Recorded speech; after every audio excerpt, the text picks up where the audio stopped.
Welcome to Farm Here Daily, a Field Forward podcast. I'm your host, David Geiger. Today on Farm Here Daily, we talk about changes to SNAP, the Supplemental Nutrition Assistance Program, and its effect at the end of the agriculture supply chain. Blake Willadsen with DMARC joins us to talk about what Iowa is doing and how that affects grocery stores and the folks buying food. Please be sure to like and follow the podcast as well as our social media at Field Forward Pod. We would love to have you join our community, keeping folks informed about what is affecting our farmers. This is Farm Here Daily. And joining us on Farm Here Daily, we are going to take a look at some of the recent changes to SNAP, the Supplemental Nutrition Assistance Program from the USDA, and its impacts recently on Iowa to do so. We have with us Blake Willadsen, the Marketing and Communications Manager with DMARC, that is the Des Moines Area Religious Council. Blake, thank you so much for joining us on Farm Here Daily, and wanted to talk about this because it's a part of the agriculture supply chain, getting SNAP dollars as part of the Farm Bill, but also a part of how folks buy food. So let's just start off. There was a introduction. The USDA wanted to make some changes to how SNAP is worked with. What were the changes, and then how did that then apply to Iowa? Yeah, well, thanks for having me, David. We're here in the new year. That means that this new waiver has been approved for the state of Iowa for banning certain foods around what people can purchase with SNAP. Those SNAP dollars here in Polk County, about 50,000 people are able to access a little bit of extra help with food every month with this program. And typically, like a lot of those items that you would expect to be banned already have been banned. You can't buy tobacco, cigarettes, alcohol, those kinds of things with SNAP. And prepared foods have always been banned. So you can't buy a rotisserie chicken or something that's been cooked, a pizza. You have to go and cook your own food with the dollars generally that you're spending with SNAP. Now, that's kind of been hot foods for the most part up until this point, but other states are implementing similar pilots, similar approaches here in the new year. You see Nebraska across the river, they're doing this, but most other states are not doing this in the way that Iowa is doing it. Most of them are saying, we have these foods that we consider to be unhealthy. We want to ban them. Things like sugary drinks, soda, and candy items. And we're going to ask retailers to just mark those things as not eligible for a purchase with SNAP. But here in the state of Iowa, we're taking a different approach where at trying to make this a little bit more convenient and maybe not taking as close of a look as we probably should have decided to go about it by banning any item that would be eligible for sales tax. So Iowa sales tax, those are things like those sugary drinks. It's going to include a lot of candy items. It's going to also include some other things that you might not expect the closer we look at what that list of food items actually is. So that could include something as simple as somebody goes to their gas station, they try and purchase a cold ham sandwich, and because there's a microwave on site, they're not allowed to purchase that with SNAP dollars. Or they go and grab that fruit cup, just mixed fruit. And one of those retailers has included a spoon or a fork to eat it with. That's now considered a prepared food that you can't purchase with SNAP. So the closer you get to the actual details of this policy, the more confusing it's going to be, not only for those people who are shopping on SNAP and shopping for those items at the grocery store, purchasing food for their families. A lot of them are going to be folks who have kids at home, or they're going to be folks who are on a fixed income, who are living with a disability, or just retired now. And a lot of those folks are also going to run into issues where there's something that they think, this is fine, I've purchased this with SNAP all the time. It's not a food that's super unhealthy. Something like, you go and grab that granola bar and you try and check out at the grocery counter, and now it's not eligible for SNAP because something as silly as it does not include flour when it is prepared by the actual manufacturer. So, so a lot of those things like those granola bars that I would think are the more healthy options, because the binder, the thing that's actually pulling it together, is honey or like a syrup. it's not eligible for SNAP now in the state of Iowa. So it just gets really tricky, not only for those people shopping on SNAP, but also for those retailers. Oftentimes it's the high schooler who's checking people out at the local grocery store who are not going to be well versed in the policy. They're not going to be well versed in this full list of foods. There's not a full list itself of the foods that are banned. It is just general guidance. And Interesting. so if I'm that 18, 19-year-old at my local grocery store having to make that judgment call, it just creates a lot of stigma and a lot of embarrassment for those families as they're going to have to go bring those items back, and just confrontation for those folks at, just something as simple as just buying groceries. It adds another layer, and I'm seeing like the idea, right, is that reducing incentivization to purchasing foods that are high calorie, maybe low cost, maybe good taste, highly engineered to taste delicious, but very little nutritional value. And I can see that idea, but that is a very difficult um, factor to make. And you're saying that there's not necessarily a direct guidance, it is just a general guidance because there's so many different types of foods. And I can see, like, I don't know, like just as an example, like candy, right? There's some candy where it is like a gummy bear of some kind or something like that, and you're like, yeah, this doesn't really have any nutritional value at all. But then there's candies that are like a Snickers bar where at least they have protein, right? Like they have peanuts in them, so there's protein within them. Ha- there's no difference in terms of how Iowa would see this and what would be eligible for SNAP. Yeah, no, it's just going to come down to the devil in details of what literally is on that ingredients list for a lot of those items. It's not based on the nutritional content. But because of a lot of the foods that you're talking about, they're going to be highly processed items. It's going to be largely a tax on convenience for these folks who are shopping on SNAP.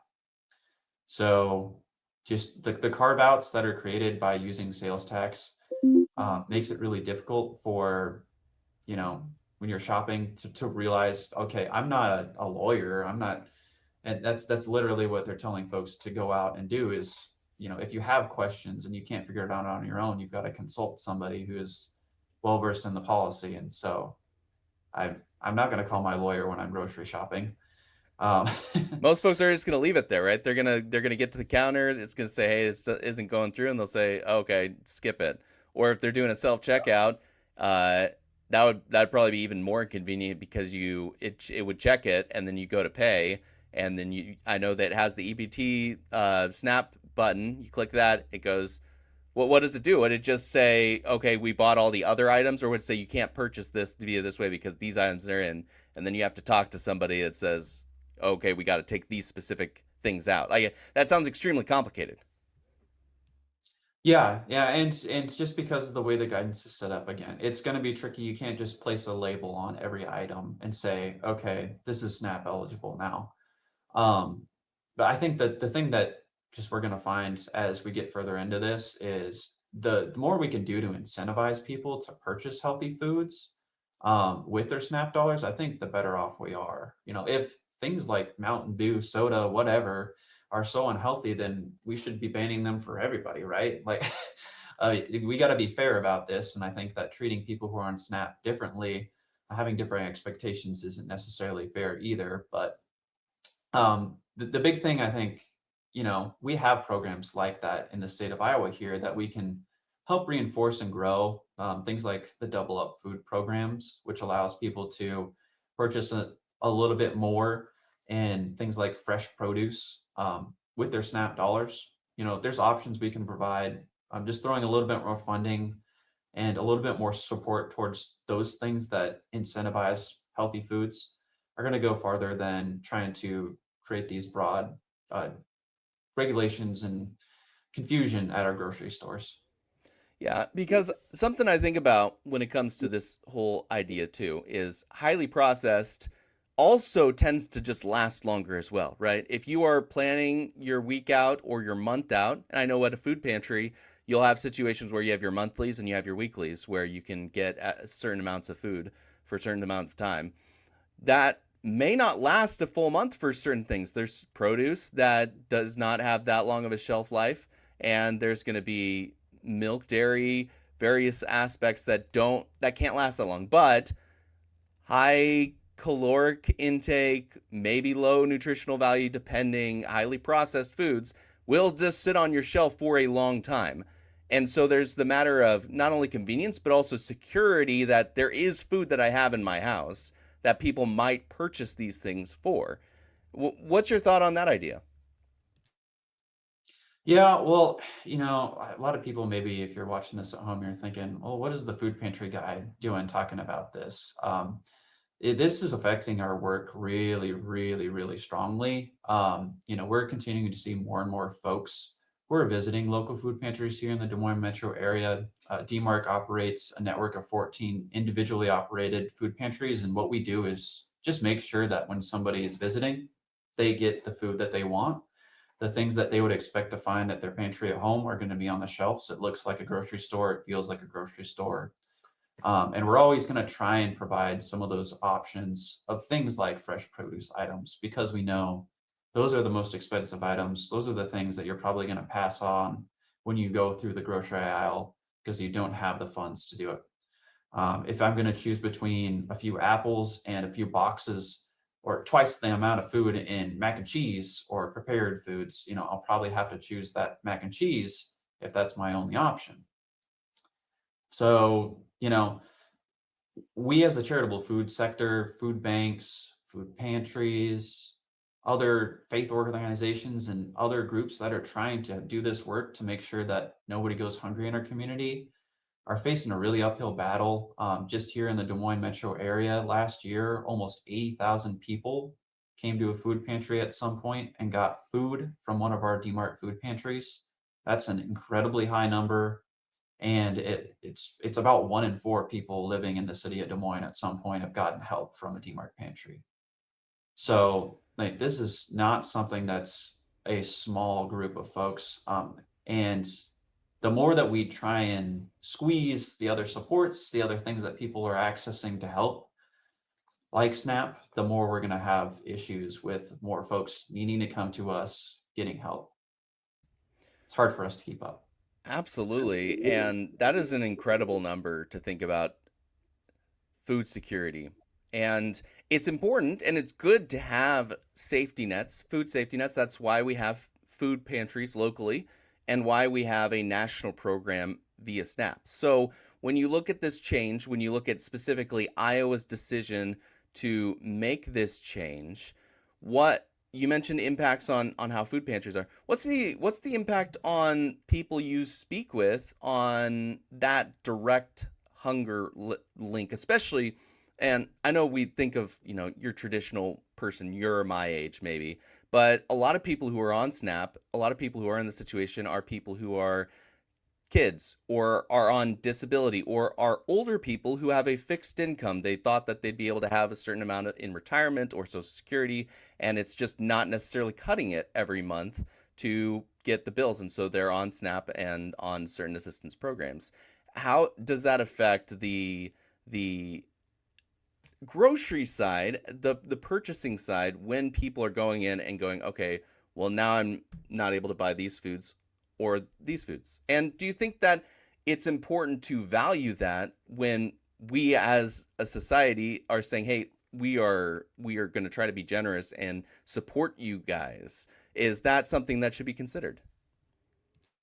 Yeah, well, as you're talking here in just this first couple of days, first week or so, as we're starting out implementing these changes, the most feedback I'm getting right now is just confusion. And if the folks I'm talking to who are on Snap, I'm responding to text messages over the weekend, folks saying, "Hey, I got this letter in the mail that said I can't buy soda and candy anymore, but I want to try and buy this and this and this, and for some reason I couldn't buy it. What's going on?" So just it's confusing in the way that it's implemented and it's being communicated because people don't necessarily see that this is broader than just a straight soda and candy ban. But the other stories I'm hearing from folks is, especially for folks who are visiting our food pantry, they're going to have different things going on in your life regardless of who you are. everybody's got a different story. I've heard from, mothers who have kids who are on the spectrum, who are, as a kid with autism, you're going to have really specific things that they're going to want to eat. A lot of those things might be banned now. Things that you might consider snack food are just things that you can get your child to eat because that's something they're comfortable and okay with. Textures, all those things get a little tricky for kids on the spectrum. And so being able to buy a Pop Tart or, a candy bar if you need it, it could be a big difference maker for also people who are going to need that quick hit of energy, who are have special health needs like diabetes, or where having that high glycemic value, you just need something. So everybody's got a different story. There's reasons why people are doing the things that you might not do yourself, and there's value in having kind of not strict guidelines and strict barriers in place for a program like this, because everybody is going to know somebody who has a kid who has a dairy intolerance. Everybody's going to know somebody who has diabetes. Everybody's going to know somebody who has got a kid with really special health needs. So we got to be really careful, because when we paint a broad brush, and we create policies and changes like this, it can have these knock-on effects that we just don't see necessarily in our own day-to-day lives. But broadly, like this issue of food insecurity, I always liken it to something like, it's not something that people wear with like a scarlet letter when they're walking around town. It's not something that people like to talk about because there's a lot of stigma around not being able to afford food. But it's hard to ask for help. It's hard to come to places like a food pantry. And that's why it's really necessary for us to do this in a way that doesn't create additional stigma and embarrassment and challenges for these people who are already pressed for their time and their resources. We mentioned it earlier in the interview, but just to cover the business side as well, as part of the agriculture food chain, for good or for ill, SNAP dollars do represent a significant portion of a grocery store's income and or the purchases that come from grocery stores. And so we are now in a situation where there may be a certain amount of grocery stores that will have stock on hand that they had factored in that this would be purchased, could and would be purchased from a consumer side, including these SNAP dollars. Is that something that should be factored into this as well? Could it impact how grocery stores are able to deliver and produce and have proper stock of the foods that they include? Yeah, I think that just creates a lot of uncertainty at this point with what's going to actually happen with the grocery stores and at the retail level. So the things that I think we should be watching right now are especially closely how this policy impacts those surrounding communities that live on the border of our state. If you're living in Dubuque or the Quad Cities or Council Bluffs, and a lot of the people that are shopping at your store could easily do that across the river and save a bunch of cash, they're probably going to do so. We just don't know what that impact is going to look like and what types of foods or what types of stores are going to be impacted. The other thing that I think there's a lot of concern around right now at this point is, right now retailers have a 90-day grace period where, as they're putting these changes into effect, they can figure out things, get through the bumps in the road, and then find a way to comply at their store level.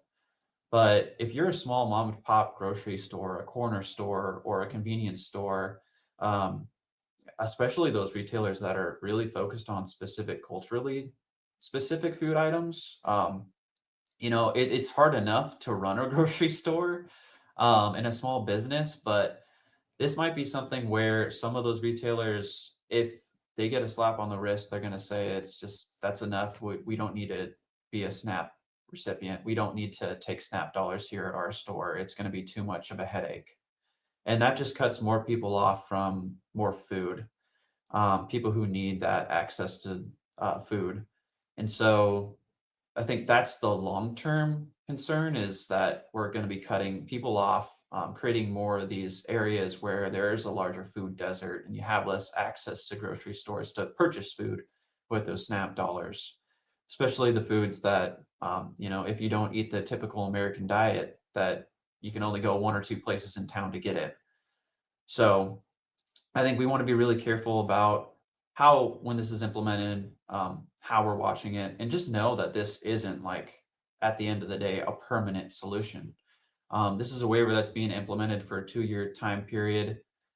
And so we can make changes. We can look at this and say, okay, this worked, this didn't.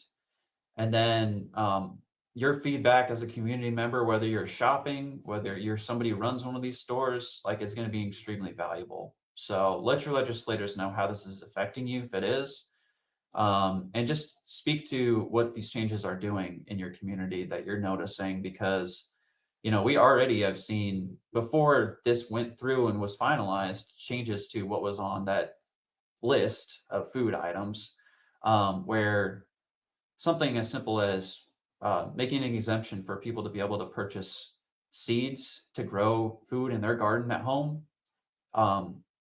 That's a taxable item, but it is not going to be subject to this ban on certain items.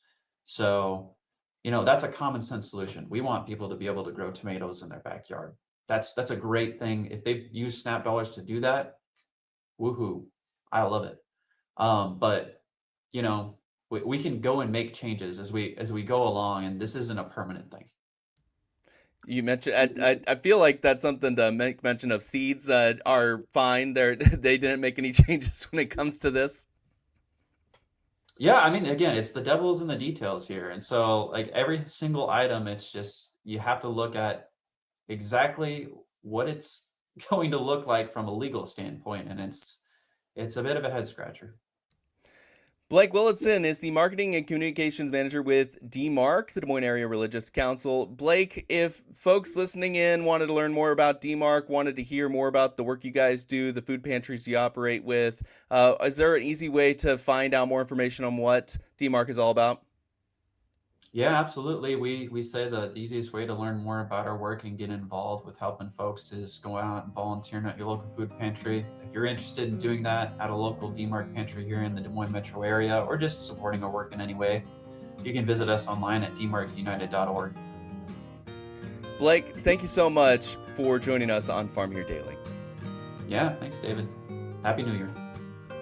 This is Farm Here Daily, a Field Forward podcast. Thank you so much for listening. Again, in order to continue to produce this type of local content, we would love to have you join our community. So please follow the podcast as well as our social media channels at Field Forward Pod. You can also find me on social media at Geiger Reports. Again, I am your host, David Geiger, and I'll be back again tomorrow, everybody.